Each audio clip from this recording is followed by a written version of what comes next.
Joining us now, House Democratic leader Hakeem Jeffries. Greetings, Leader Jeffries. Well, first, so we can get this confirmed, are Democrats coming back next week in person? Yes, and our view is that, we're ready, we're willing, we're able to sit down with anyone, anytime, any place, either on the Hill or back at the White House to reopen the government, to enact a bipartisan spending agreement. But that spending agreement, as we've repeatedly said, has to actually make life better for the American people, not worse. And of course, it has to decisively address the Republican health care crisis, crushing people all across the country. We expect that Mike Johnson and House Republicans will cancel votes for a 5th consecutive week, which is extraordinary. Be on vacation in the middle of a shutdown for 5 consecutive weeks. They shut the government down, and they don't want to reopen it because they are unwilling to address the health care crisis that they've created. So you all had polling this week. We talked about some of the public polling from the AP and NRC, and there was Washington Post poll, but the Democratic Congressional Campaign Committee also did some polling that they presented to the members. I saw the polling myself, sir. And I have to note that in that polling, it was battleground state polling, and Republicans were only blamed in a slight edge for the shutdown. So I have to wonder, how is that informing your strategy, especially with November 1st coming up? And that is the day where open enrollment starts for folks, and they will see the real numbers for their, what the healthcare premiums are going to be going into next year. So how is this affecting your strategy, given what you now know from the battlegrounds? Well, it's important to remember in the context of the battleground states that these are districts that Donald Trump won on average by 3 to 4 points. These are 50-50 districts that leaned slightly in Donald Trump's favor in the last election, but now a majority of voters, and perhaps most importantly, a significant majority of independents are holding Republicans correctly responsible for shutting down the government because of their unwillingness to extend the Affordable Care Act tax credits.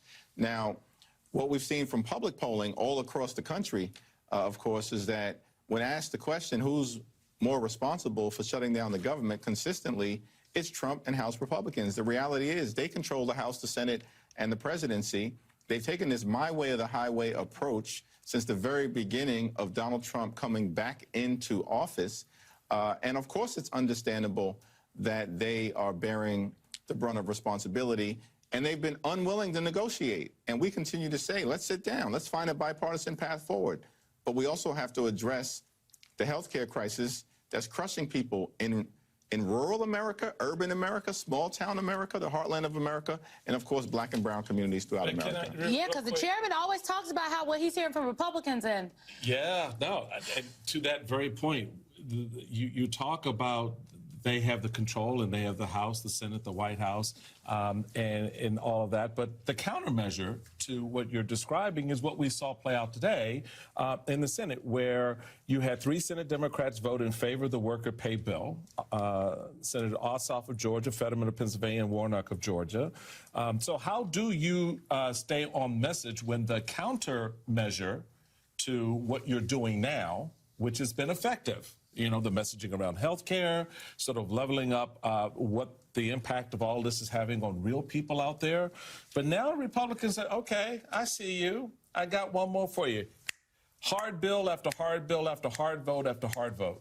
How do Democrats message that and strategically work with that at the same time holding their ground on the thing that's gotten them the numbers that they see, regardless, to Simone's point, maybe slim, but you know what it's like to get a majority today, right? That's right. It's not easy. This is a 50-50 country. It's evenly divided. So the fact that all of the public polling continues to be clear where the responsibility falls correctly in terms of how the American people see this, and they also know that we're standing up for issues that matter to them. The high cost of living in this country is out of control. And Donald Trump promised to lower costs on day one. Costs aren't going down, they're going up. Trump tariffs making life more expensive. Grocery costs up, housing costs up, electricity bills through the roof. And now you're talking about tens of millions of people who are about to confront these dramatically increased premiums, copays, and deductibles on November 1st, which is the start of open enrollment, because of Republicans' refusal to extend the Affordable Care Act tax credits. Now, the Republicans are going to try to advance gotcha vote after gotcha vote after gotcha vote. But I think it's been extraordinary to see not just House Democrats, but House and Senate Democrats together, standing up, unified, strong, on behalf of the American people, because we know we're on the right side of issues that matter. And I expect to see that continuously from Leader Schumer, who's done a great job, and Senate Democrats who've done a great job. Can we talk about redistricting with you? There is, I'm just going to read this most recent reporting from the Washington Post. To counter Trump, Virginia Democrats plan to redraw a congressional map. Lawmakers could take the first steps, calling the Virginia General Assembly into special session as soon as Thursday, less than 2 weeks before the state holds elections, which includes its gubernatorial race and races for all 100 seats of the state's House of Delegates. There was additional reporting noting that they are planning for a session this upcoming Monday, I do believe. It's our understanding you've been very engaged and involved, specifically, not necessarily with what Virginia is doing, but that you all are supportive of the effort. But Illinois, obviously California, potentially in Ohio.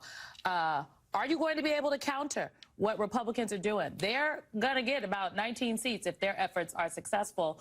Will you be able to net enough seats to be competitive? 21. Yes, well, with respect to the Supreme Court, that's one aspect of it. And certainly we believe that Section 2 of the Voting Rights Act should remain in place and is constitutional. That's going to come down, to Chief Justice Roberts and Kavanaugh, who, by the way, just 2 years ago in the Alabama case, affirmed Section 2.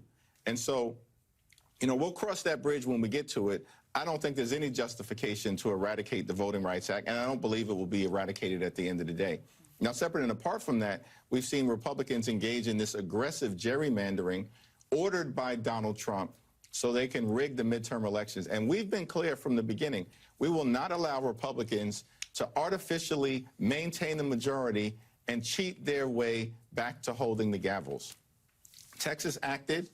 We've sued Texas. We expect a decision in the next few weeks. And there's a good chance that actually what Texas has done will be found to violate both the Voting Rights Act and the 14th Amendment of the Constitution, and then that will kick up to the Supreme Court. In California, I was just there this weekend, campaigned on Saturday and Sunday with respect to Prop 50 to stop Trump from stealing the election. Prop 50 is going to be successful, and that will wipe out whatever it is that Texas Republicans and Donald Trump thought they were doing in the Lone Star State. And then, of course, from there, we go state by state by state. In Ohio, where we have a chance to take any gerrymandered map that they enact to a referendum and have that invalidated. And just like we're going to be successful in California, we'll do that in Ohio. We can do the same thing in Missouri, and we're collecting signatures right now in Missouri to invalidate that gerrymandered map where they tried to wipe away the district in Kansas City, represented wonderfully by Reverend Congressman Emanuel Cleaver. We will be successful in Missouri, I believe, in invalidating what they've done in Missouri. Then, of course, they've got North Carolina, this, that, or the other state, a handful that they'll try to go in.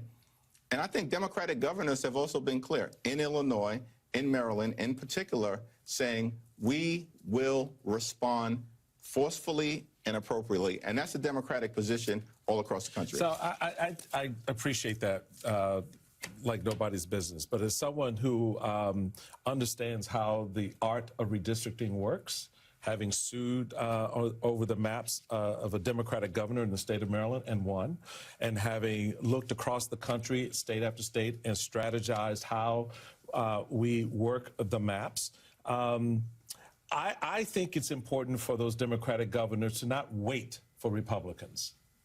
I really don't. Simone told you, 19 seats, that's the plan. And if they can get 20, they will. Yeah. If they can get 22, they will.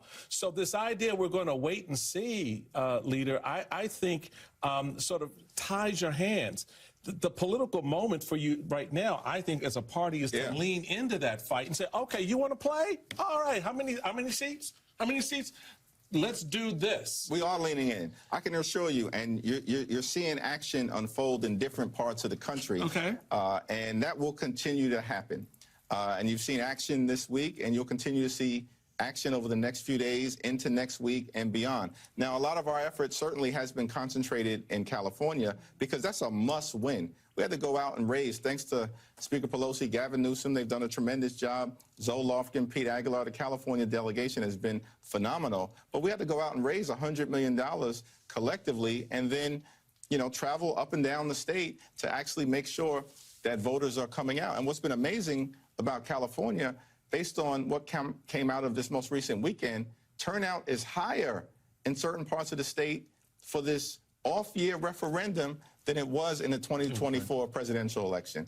So we got to go win California. Like Prop 50 is the foundation, but you are definitively going to see aggressive, appropriate, immediate action coming from other states across the country. Recently, a January 6er threatened your life. You said as of 24 hours ago, you had not heard from Speaker Johnson on it. Have you heard from him since? I have not heard from Speaker Johnson from the White House, from any Republican. Not a single Republican? Not a single Republican, and that speaks for itself.